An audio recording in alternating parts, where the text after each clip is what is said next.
Dans cette vidéo sur l'alchimie des mots, je me suis interrogé sur le mot « racisme » d'un point de vue étymologique.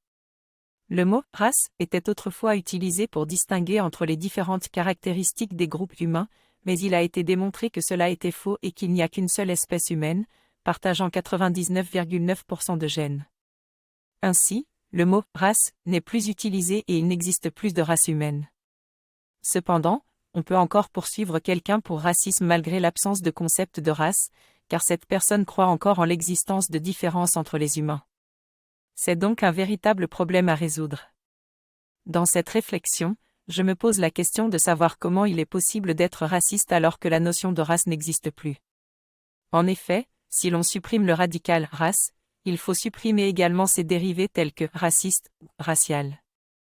Pour résoudre ce problème, il faudrait trouver un autre terme pour qualifier l'attitude d'exclusion envers une personne d'une couleur de peau différente. Ainsi, au lieu de parler de racisme, on pourrait utiliser le terme de colorisme pour décrire cette attitude. Cependant, cela risquerait de créer une confusion avec le métier de coiffeur.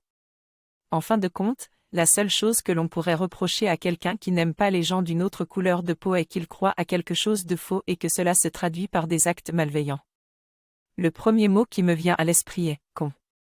On devrait arrêter de qualifier les gens de racistes et les qualifier plutôt de cons. Tout le monde peut être considéré comme un con, quelle que soit sa couleur de peau, son sexe, son pays et sa religion. Au lieu d'enfermer tout le monde, il serait peut-être préférable de rester calme, de se taire et de vivre en paix les uns avec les autres. En moins de 10 minutes, il est démontré que le racisme n'existe plus sur le plan sémantique, ce qui est encourageant.